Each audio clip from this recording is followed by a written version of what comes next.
Welcome and thank you so much for joining us. We love that we get to do this and we hope it has value for you. As you know, I've been studying spontaneous healing, and in that search, I've bumped up against what's happening with autistic children. They're having amazing results with autistic children, and also with people who well, actually, we're all born to be able to have telepathy, but we get that conditioned out of us. So, what possibilities are there, and what does it really say about us when we recognize that we can do things from a distance? We can support others, we can heal others. We have so many abilities that we haven't been fully made aware of. So, in this search, I ran across an interview of a woman who is a speech pathologist who has been working with autistic children for a long time. And I found it so fascinating because it points to so clearly the many abilities we have and who we really are, which in our coaching work, we love pointing people to this place of the heart, this place of love, this place of true wisdom. Yeah, so we are going to share the screen and share a portion of an interview with this woman, Susie Miller, who was a speech pathologist, is a speech pathologist, and began working with an autistic child who was nonverbal. And she discovered that she was actually able to communicate with him through telepathy, which is way out there, of course, in our current world view. But it's been very consistent with nonverbal autistic children that they have this telepathic ability. And she has put a podcast together called the Telepathy Tapes, if you haven't heard about those. So we're going to share a portion of this interview with Susie because she explains it so clearly how innocently she came across this and how consistent it is in the nonverbal autistic community. So we'll bring that up now and give you a look.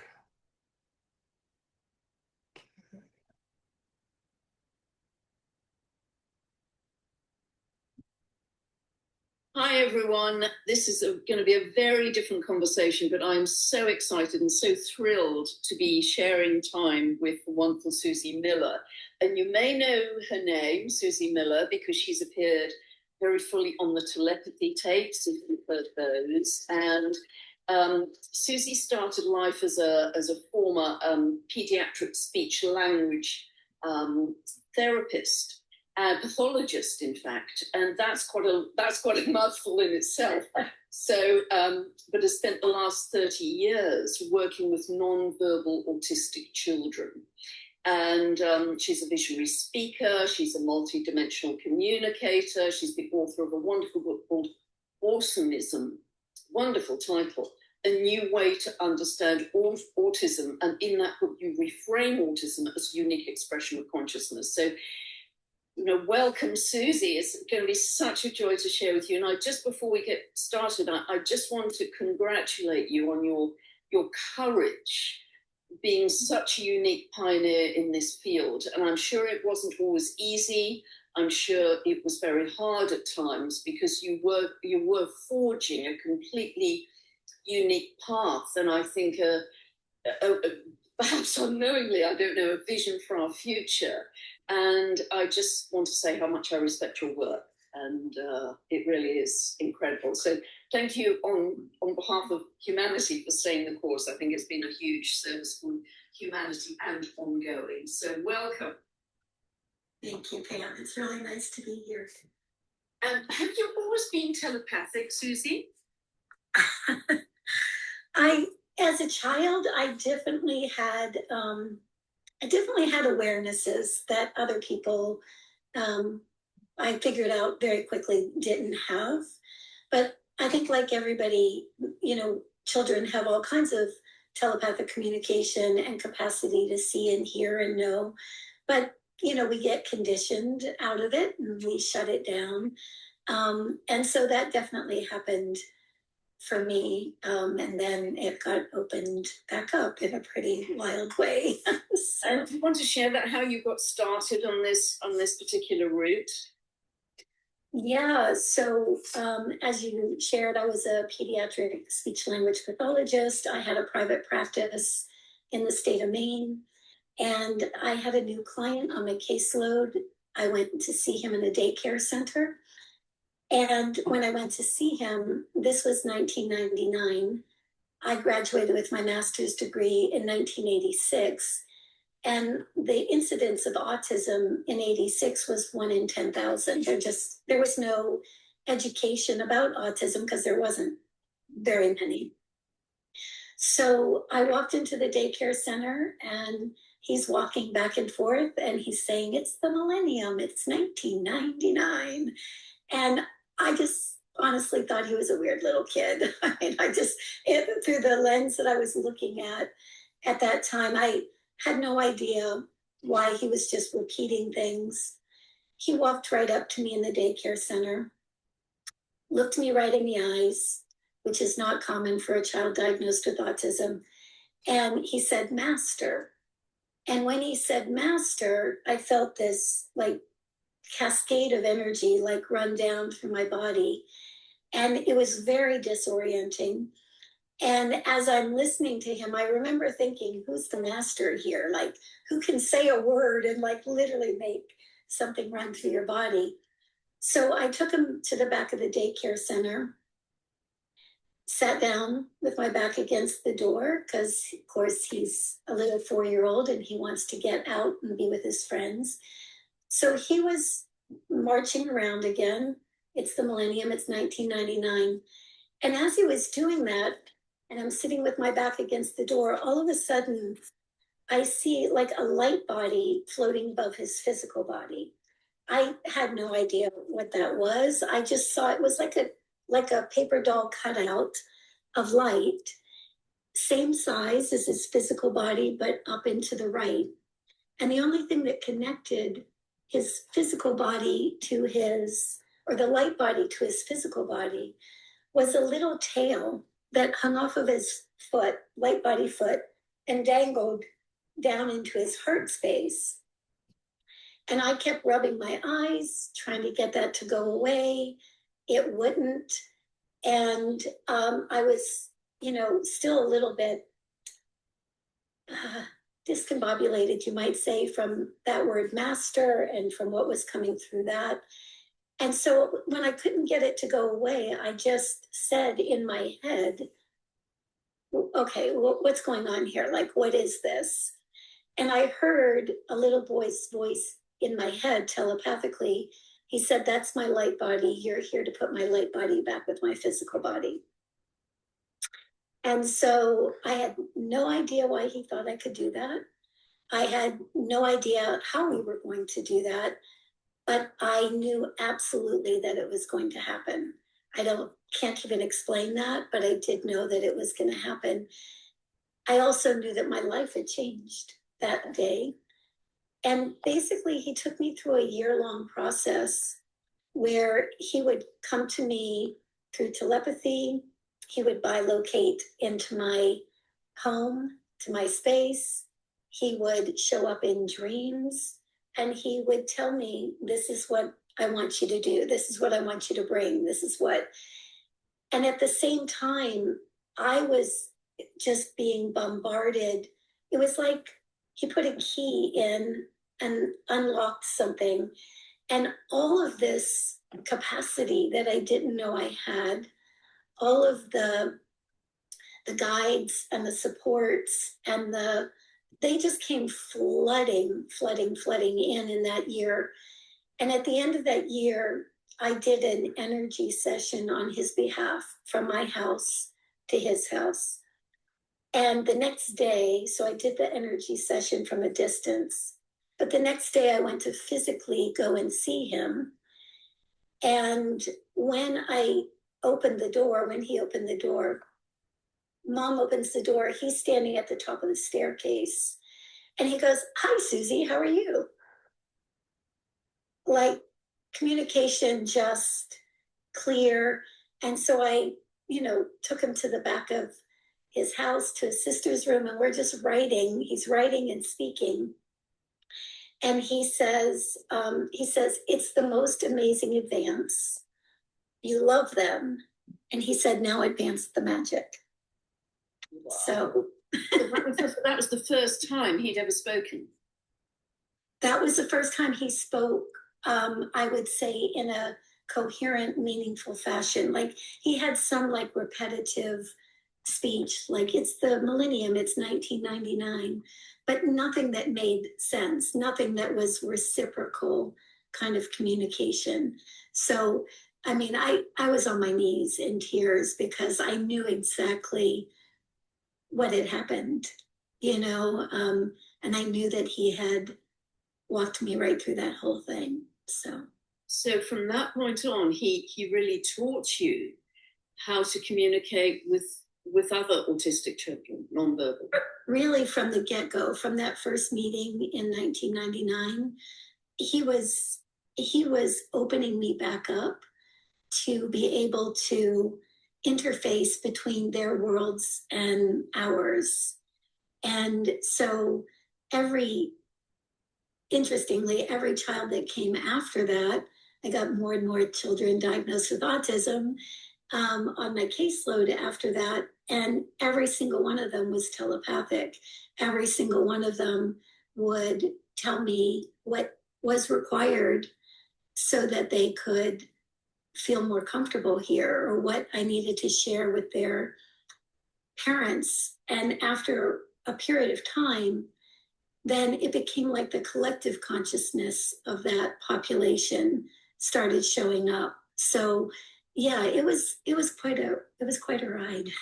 So it was really remarkable. So you, between the nonverbal autistic child and the parents, you say you have to act as a coherent bridge, holding coherent energy in order to translate telepathically. Well, yes, and thank goodness that's beginning to really change with the energetic environment that we're all living in now, whereas consciousness is evolving collectively. That's getting a whole lot easier. But early on, it was like the kids' field was in a very refined dimensional state. The parents and the collective field was in a denser vibrational state. And it was like ships that pass in the night. There was the parents or the professionals were seeing these kids through the lens of separation. The children were seeing the professionals and the parents through the lens of oneness. And for a long time, those two worlds just didn't meet. They just didn't connect. So for a while, I was a bit of a bridge, like an intermediary, where almost holding a coherence in these triads, the triad of that world, the kids' worlds, the parents' world, and I was just holding that coherent field so the two could have a conversation or could communicate. I mean, this must have been life-changing, not only for the children, but also for the parents. Mm-hmm. I mean, hugely, heart-centered, compassionate work. Just incredible. Wow. So are the children teaching us multidimensionality, would you say, Susie? 100%. It's like they came almost like canaries in the coal mine, and also precursors to the new human condition. So the canary in the coal mine part is from the beginning, when they started coming in mass, which I believe was during the harmonic convergence in 1987. I think that opened some kind of gateway or portal so that more and more of these souls could start being born. When they came in, they were immediately showing us, things that didn't work in the education system, in the way our dietary, requirements, pharmaceuticals, they were, if you just watch how they came in and then what we've all been made aware of because they're here, then you see that they're just showing us what doesn't work for any of us, what doesn't work on a very tangible level. And then you've also got the capacity that they hold as, you might say, multidimensional beings or beings within that field of oneness. To me, it makes perfect sense, Pam, that if you function in a field of oneness, of course, we're one. So of course we can telepathically communicate. Of course, if I send, feelings of love toward you, you'll feel that. Or if I send feelings of discord to you, you'll feel that. It's all within the same field of oneness. So these kids are reading minds and they're reading emotions and they're telepathically communicating. But from my vantage point, they're just saying, this is what we all are. This is what it is to be in that field of oneness. And so, of course, we can heal beyond time and space. Of course, if we're holding a more coherent vibrational frequency, of course, that can offer somebody else that same resonance, right? Of course, it can offer somebody else that same capacity because you trigger that in that field of oneness. So to me, they were showing us what wasn't working for humanity, but they're also showing us what capacities lie within us. So they really are kind of Okay. So that is what we wanted to share. Yeah, I think it's so beautiful, the possibility that opens, certainly in my awareness, and hopefully in others, that there's so much potential each of us have that we are awakening to, and that we can become so aware of by just relaxing the thinking mind and settling into the heart and accessing that vast wisdom that the heart affords our lives. Yeah, so our coaching, I like to think of it lots of times as supporting people to return to love. We often refer to that as our true nature. As people come to us with eating issues, with relationship issues, these different things, there's just a discord. There's a break between heart and mind, and they're driven by thinking that isn't accurate. It's not true to our true nature. And it creates a lot of difficulties in our lives. So when we help them to see that just what our true nature is and that this thinking is not accurate, and we can let that go, and we come back into the heart, we move back into more of that state of oneness. And I'm not saying our clients are learning to be telepathic or multidimensional or anything like that they refer to as that field of oneness, but it is our true nature. And just coming back into that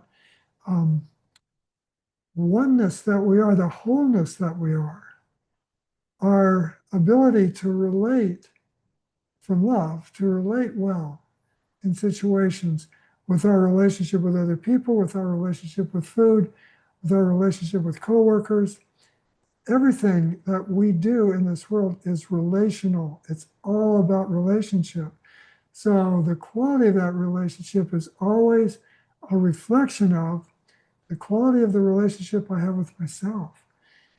That returning to the love that we are, to the true nature that we are, is always coming back to that oneness that we are. And then we see through those eyes that, in fact, the world is that as well. Yeah. So that's kind of what we're about. And we'll post the whole interview for you on the, We'll give you the link. yeah, the link, and you can watch all of it if you wish. The recipe is really yummy. One of our clients is from Nigeria, and she shared with us this kind of secret sauce she uses in flavoring dishes. And we have the recipe of that, as well as a wonderful dish that she shared with us made of quinoa, cabbage, and vegetables. And this sauce, it's really good. So, Yeah, we call it Esther's African quinoa. And yeah, we're having it again for lunch today. It is absolutely fabulous. nice to be with you. See you next week. Thanks for joining us.